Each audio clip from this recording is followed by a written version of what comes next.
We were talking about limitations before, Yeah, but if I'm doing like a lot of one style of record and then a bunch of those, then I come into something else, it really helps kind of bring new ideas. Like if I've been working with a bunch of R&B stuff, there's a way like, oh yeah, there was this thing about putting this percussive element like behind the beat. It's like, wow, on this rock record, that's something we could do to really make those verses differentiate from those choruses. Or, working on that rock record where, oh yeah, we brought in these kind of heavy textures that really helped make the drums feel a certain way, and we could bring that into R&B or bring that into jazz or bring that into punk. And it's funny you were talking about Britney Spears because, this is sort of tangentially related, but the other day my wife and my youngest daughter and I were watching the Thanksgiving Day parade, and Kelly Clarkson was on there, and I've always dug her just because she can actually sing. She's a great singer. She's a great vocalist. For sure. And then I remembered, I was like, oh, wait a minute, Watt played on a Kelly Clarkson record. Oh yeah, that's right. Yeah.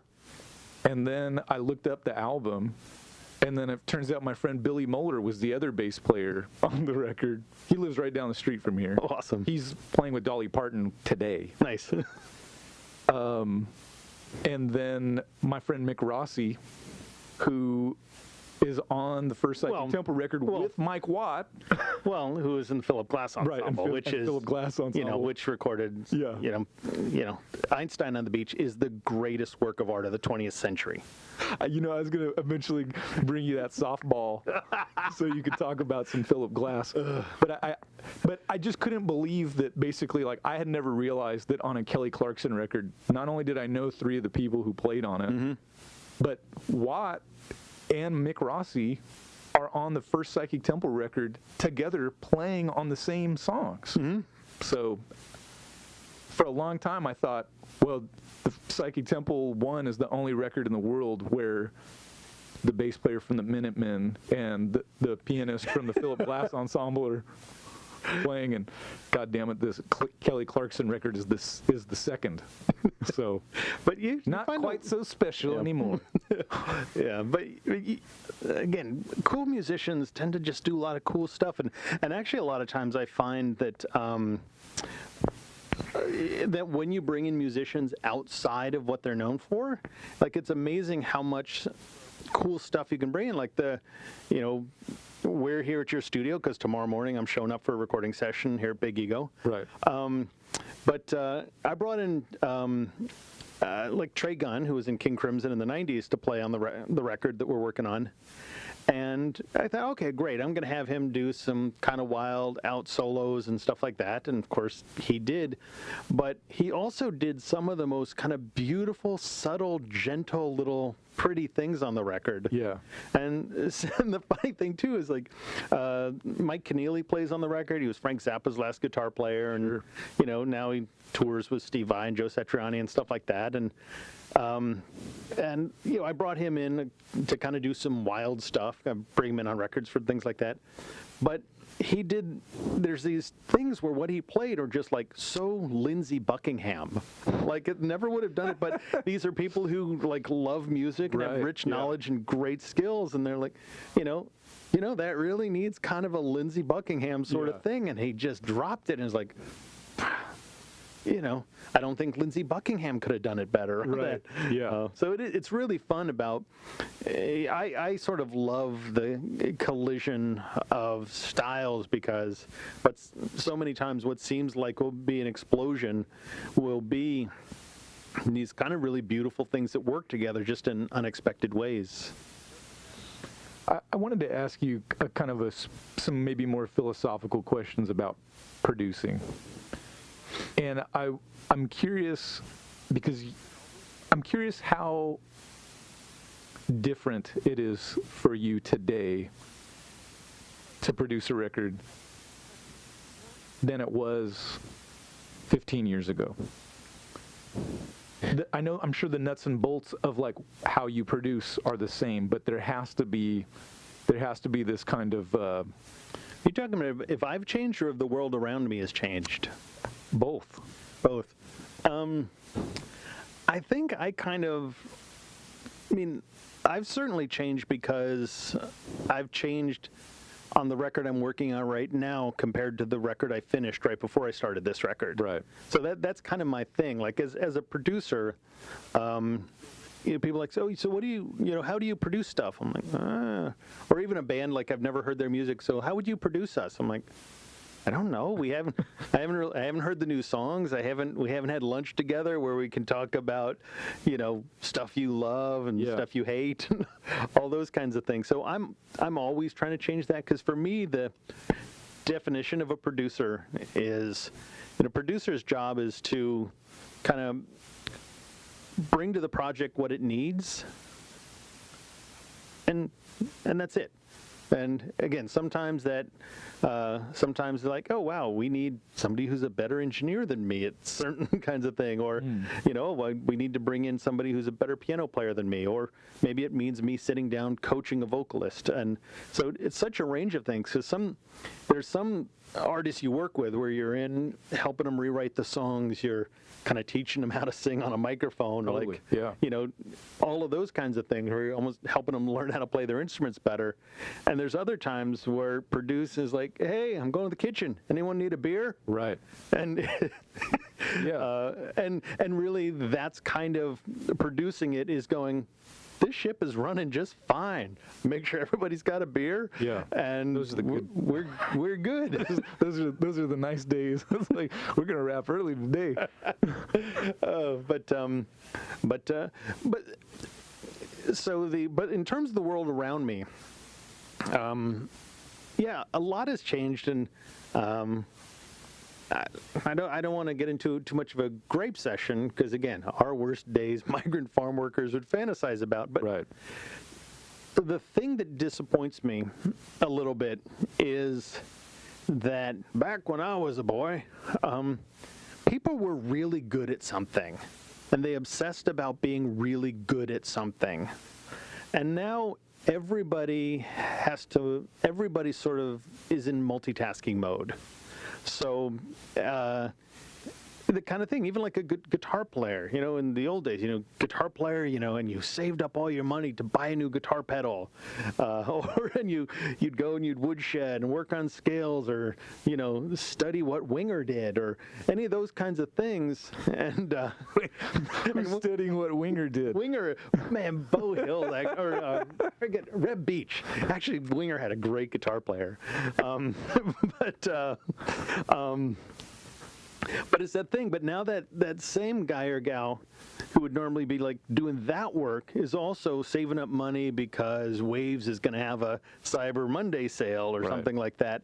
And they're trying to figure out how to get Logic to work, and why isn't it syncing up with this, when traditionally they'd be becoming a better guitar player. They'd now spend more money on like a nice DSLR camera than they would like an instrument or an interface or a microphone. Yeah, and the truth is, even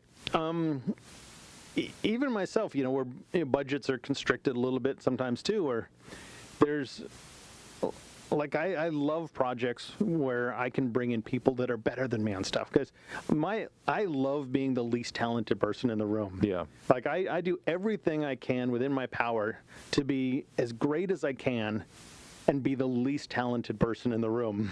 But there's that thing where all of a sudden it's like, I can play guitar okay. I mean, I used to be a pretty darn good guitar player. Now I'm like, I can get it done.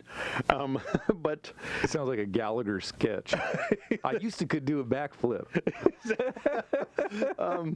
But it's that kind of thing where, like, I can play the guitar parts, but man, what if we could get a guy or gal who's a better guitar player than me, or fits that style better, or even things like that. Oh wow, we need somebody to do some kind of Pro Tools editing thing that I'm not that great at, that I'm okay at or something.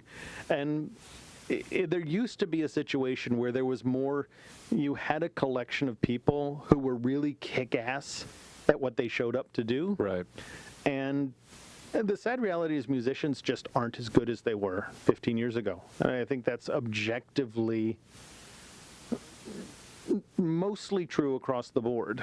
It takes it generally takes more work to get a great vocal performance than it did 15 years ago. It takes more work to nail the drum part than it used to on a lot of records. Yeah. That's an interesting observation. Interesting. Yeah, I'm thinking about this. You know, in many ways, I feel like it squares with my observations. I've had the privilege of working with, you know, a lot of great session players who can kind of just do anything. Yep. And I do the same approach. Like, I could play it, but I don't want to have to be the guy to have to play it. Like, I don't want to be multitasking because you hired me to produce, and usually I'm best served like back here, making sure everyone's, you know, doing what they're supposed to do. I wonder if for you, as a producer, you become more comfortable being the quote-unquote least talented person because you were maybe not a virtuosic musician. Because I know that was how I kind of came to, that was like, I think maybe I told you the last time we got together, my sort of like, you know, Paul on the Road to Damascus moment was like hearing Metal Fatigue by Alan Holdsworth and saying like, oh, well, the guitar stuff was fun, but, you know, look what this guy's doing. I don't need to, like, what else is there to do? You know, like, he did it. Like, he's going to be able to do whatever I could do. But he's doing it now. It would take me like 30 years of, like, you know, of me trying to copy him to then, you know what I mean? So one of the great things I learned from like Holdsworth was like, oh, like, be yourself, be an original, because I heard all these other people then copying his style. And it also kind of like taught me a lot about record production, because I started to sort of like subvert the normal thought process, which is like, oh, it's all about me. And I was like, oh, well, I'm not good at that, but I don't have to be good at it. Let me just get somebody who's really good at it, and it makes the whole thing better. And I kind of feel like, in a weird way, a good producer does exactly that. Just get the right, you know, I mean, think about like all the decisions that like Quincy Jones made to bring certain musicians into play with Michael. All the experience that he had to have, like doing charts for, you know, Sinatra and, you know, Count Basie and all these folks. And it's like Ray Charles. Okay, well, that was like 30 years of experience in learning like who's a good soloist, who's good at accompaniment, who's a good arranger, who's a good you know, who's great at like getting out of the way of you know. And I almost feel like, because like I was never like a brilliant like guitar player, it helped me realize like, oh, but this guy is. Because I used to listen to Holdsworth and say like, man, I wish I could hear him in fill in the blank context. You know, and then I started seeking out all these other weirdo records he was on to try to find them, you know. But I wonder if for you, kind of like subverting your own musical desires in a way allowed you to become a better producer, because you weren't constantly just chasing something for yourself. Does that make sense? Yeah, it does. But I think for me it's different. And also, too, there's a, you know, and you've got a ton as well, but I've worked on hundreds of albums, too. There's also kind of a different perspective, too, especially, you know, when I was first starting out, you know, making albums that maybe might see the light of day or something. Like, every little decision was like life or death. Right, yeah. And there was something kind of beautiful about that obsession. But as you work on so many, like thousands of songs, you start to see bigger picture. But I think the reality of it, too, is you just realize that, you know, as a producer, your job is just to make it great. And the great thing is if it's great, you get the credit. Right. You know, it's so if you bring in like fantastic musicians and their feel is great, and their sound is great. You know, they contribute these beautiful parts. You're a brilliant producer. Right. Like, yeah, I was taking a nap on the couch when that happened, but sure, I'll take that. Yeah. I mean, I probably wasn't, but it's the thing where you sort of realize that of, you know, great people like this record we're working on your place tomorrow. Later, I'm bringing in my buddy Victor Bassetti, who's in Los Lobos for about a dozen years, and incredible guy. And it's the kind of thing where, I mean, I can play tambourine, I play percussion on a lot of records, but it's a crazy thing where I can go and shake a tambourine back and forth on 8 notes, and it's like, oh, okay, it did the subdivisions. Right. And he can go up and play the exact same part, but somehow now every musician in the band sounds better. Yeah. Because You wanna dance. he had that thing where he knew to just like push the first Yeah. one, lay the second one back, or Yeah. whatever was needed. And the more and more you do this, you just realize you can. Yeah, it's this kind of great thing, and you know, there's these. You know, I won't diss on anybody, but there's big deal producers that you know who get accolades that don't even show up to the studio. Yeah, I've heard about this. Like, It seems that's a man. Why? It's like we work so hard. Like I really just cherish each day and with each group of musicians, right? Mm-hmm. You're kind of like, wow, like we're here. It's a communal event. We're doing something important. Yeah. And then there's like other people. It's like, well, yeah. I mean, I've got one big deal producer, buddy of mine's worked on a couple records with, where he said the entire involvement from the producer was they got 2 text messages from him over the course of a couple weeks. And then on another project he was working on, he doesn't recall ever seeing them for the month that they were working on the project. yeah, And and he is super well respected. But to each their own. But for me, like the not being around part was even if I am kind of kicked back on the couch, we're like, man, these guys are cooking, they got it going. It's my job to sort of just be hall monitor to make sure it's going in the right way. right. Like, oh, nope, super groovy guys, but avant-garde jazz probably isn't the direction we want to push this one, or playing it too straight is not the direction we want to Right. go this, and things like that. And I love working with great musicians and being able to sort of, kind of coax and work with them a little bit, saying, hey, can you push it this direction a little bit more, or that thing you just did on that little improv section, can you develop this for me? Do you ever? Some of my favorite records are records where I feel like the band and the producer were sort of fighting each other, and I mean, I always think of like Skylarking by XTC, for example, and how much like the band has sort of like despised Todd Rundgren. I even saw a reissue of Skylarking recently, and they spelled his name T-O-D. And I was just like, I just have the hardest time imagining that was an accident. You know what I mean? Like, this is like there's an anger, a pettiness that goes back many years. Oh, but I don't want that life. Well, but I wonder, because even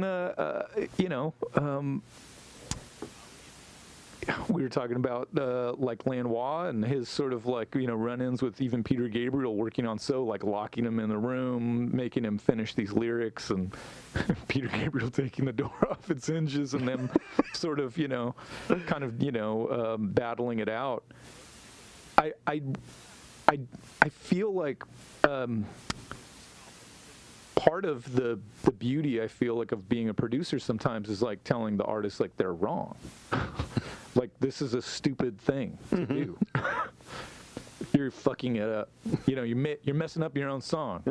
Like, and I wonder if sometimes that is at odds with the prospect of continuing to be hired. Maybe.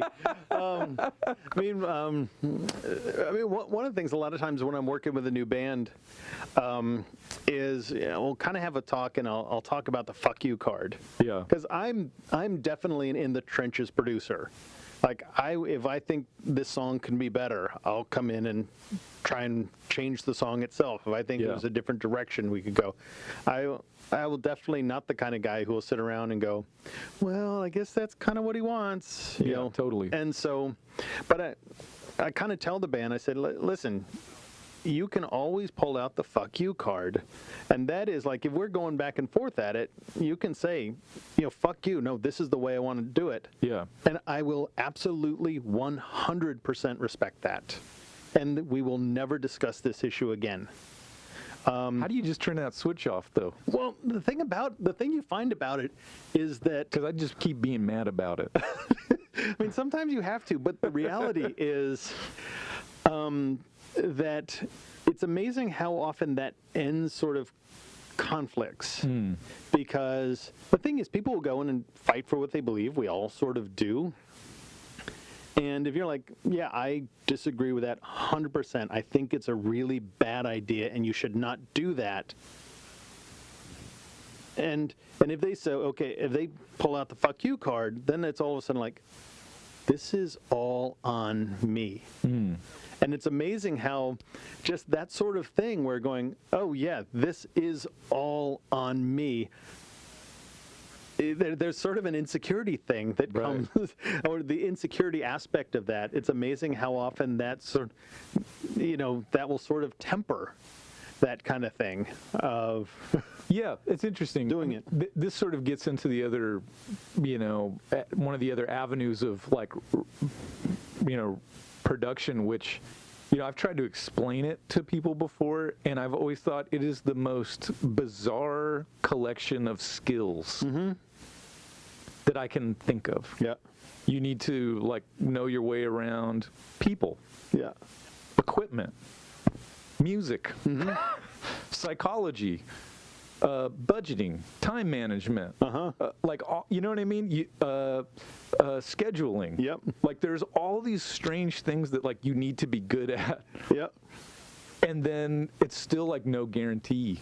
Yep. It's still like the whole thing is just this volatile combination. Like maybe somebody didn't put in the work they were supposed to, or somebody half-assed the chords to the bridge. Yep. You know what I mean? There's so many things, and then, I always end up feeling like, well, before we get into the studio, we're going to try to do some pre-production, and I'll try to sort out as many of these problems ahead of time as I can. Yeah.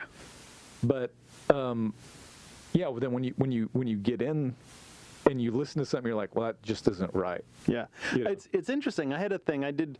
One of the things I do. I mean, I also have a side business where I do a lot of alternative education and sort of recording and music and things like that. And we try at least kind of once every year or two to do kind of charity events. And so I did one called Audio Bloggers Live, and Oh yeah, I remember that. brought a bunch of great, incredible people together. But and I did this panel discussion. It was me with Dylan Dresdo, like Black Eyed Peas and Will.i.am, and tons of amazing stuff, and Bob Clearmountain. And for people who don't know Bob Clearmountain, he's like, he is to mixing what Muhammad Ali is to boxing. Right. He'll always be the greatest. Right. Amazing, amazing guy. The job of the superstar mixer didn't exist before Bob Clearmountain. Right. Chris Lord-Alge exists because Bob Clearmountain existed first. Yeah. And Bob Clearmountain is still doing big records right now. Yeah. It's like if Muhammad Ali was still, Right. But I kind of asked him this question related to this. I said, so how do you deal with it? You're one of the most legendary of all time. You've countless gigantic hit records. How do you deal when you're working with an artist and they're really pushing for something, and that's not the right direction to go? How do you deal with that conflict? And he said, there isn't a conflict. It's not my record. He said, it's their name on the front, mine's just on the back. And so if that's really where they want to go with it, I'll go with it. And I don't think I'm zen enough to accept that, but it was interesting to see, like, literally one of the greatest people of all time of making records going, it's their record. Yeah. And I thought, okay, that at least needs to make me pause for consideration and be some cocky. Man, yeah. I'll always just thinking about Clearmountain. He did like I think the single mix of "I'm in the Mood" for Robert Plant, which had my man Phil Collins on drums. Yeah. And in every way, that mix is better than the album mix, and not the least of which is because right before the verse comes in, Clearmountain does like a manual ride on Phil's hi-hat and like kind of starts pushing it and then brings it right back. And I'm just like, it's that one tiny little thing that just like made the whole thing pop to me. Yep. It made it come alive. Yeah. It was like this like little moment of humanity. Like he got what was like worth listening to right there, and it was Phil's fucking hi-hat. Yep. Because it was the business. Yep. Doesn't his wife owns Apogee? Correct. Doesn't Yeah. she? Uh-huh. Wow. I also read that like everybody put tissue paper on their NS10 tweeters because of Clearmountain. My understanding, and I haven't heard this from Bob, is that basically the reason everybody uses NS10s is because Bob started using Right. the NS10s weren't pro audio. They were basically home bookshelf speakers. NS, Right. I believe, standing for natural sound. Is that right? That's what I've been told anyway.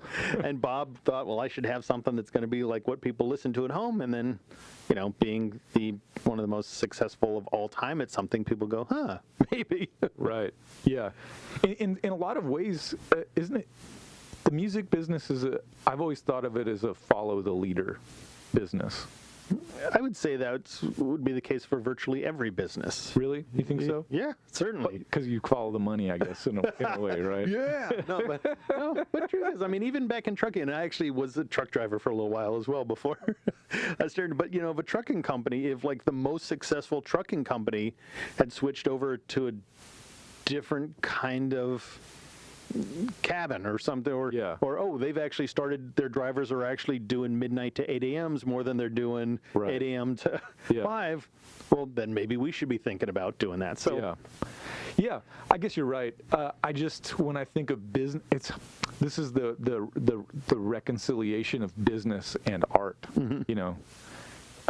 When I think of like, well, why would you make a decision? Well, I would make it because it was the right artistic decision, not because some other guy made it and his song was a hit. Yeah. Well, that's the difference between driving trucks and making music for me. But here's one of the greatest things I ever heard.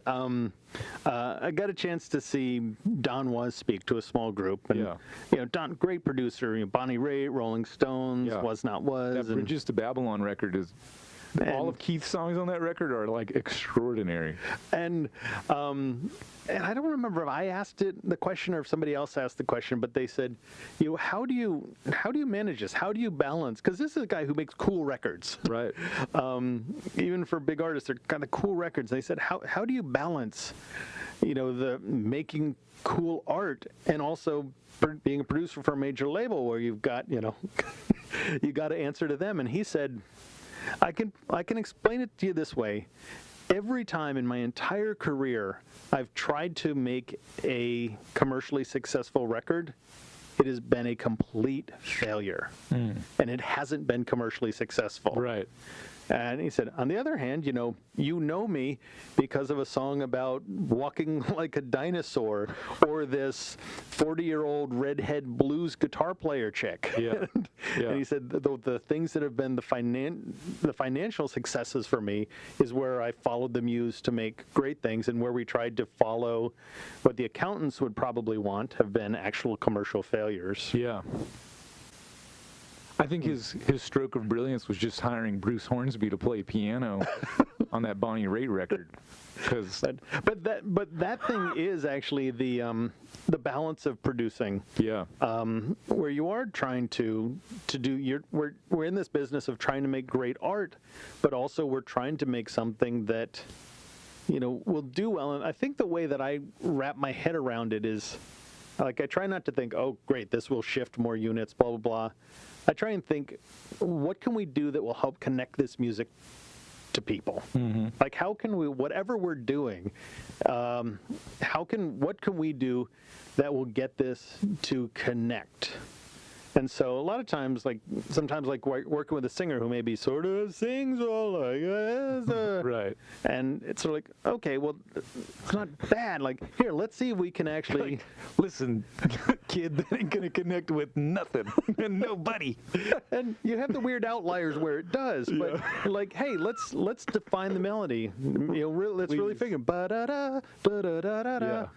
That might people can latch on to the melody, and That does help. things like that. Or in terms of groove, or in terms of those kinds of things. Or, do we need 800 guitar parts? Will that disconnect people from this fantastic vocal, or even that first guitar part, which is so brilliant? So that's the way I can kind of reconcile still wanting to be, an art guy, even though I'm, Well, because I always think about, like, you got to feel something. If I don't feel anything when I listen to it, we fucked up. Yeah. Or, if we're starting to make this record, let's make sure that, like, we're feeling stuff, like, immediately. Don't wait for that to come around later. It ain't. Yep. If we don't feel it when we're tracking, like, rhythm section, it's never going to be there. Yeah. Right? Yeah. Yeah, it's interesting.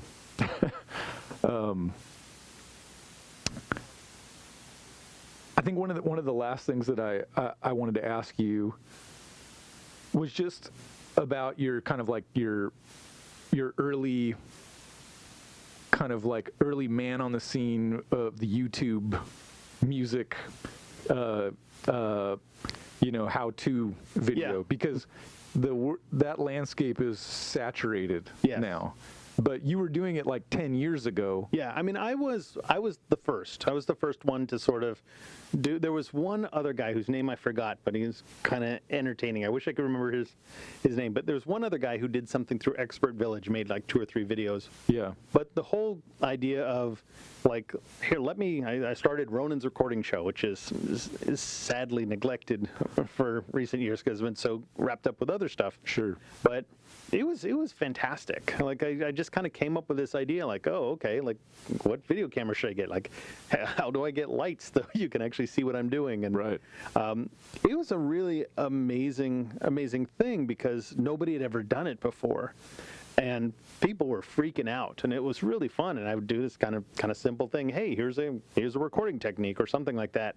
And literally, like, the internet around the globe would just light up. Yeah. Because nobody could believe that somebody with my level of experience, which I still don't consider myself to be in the top echelon, but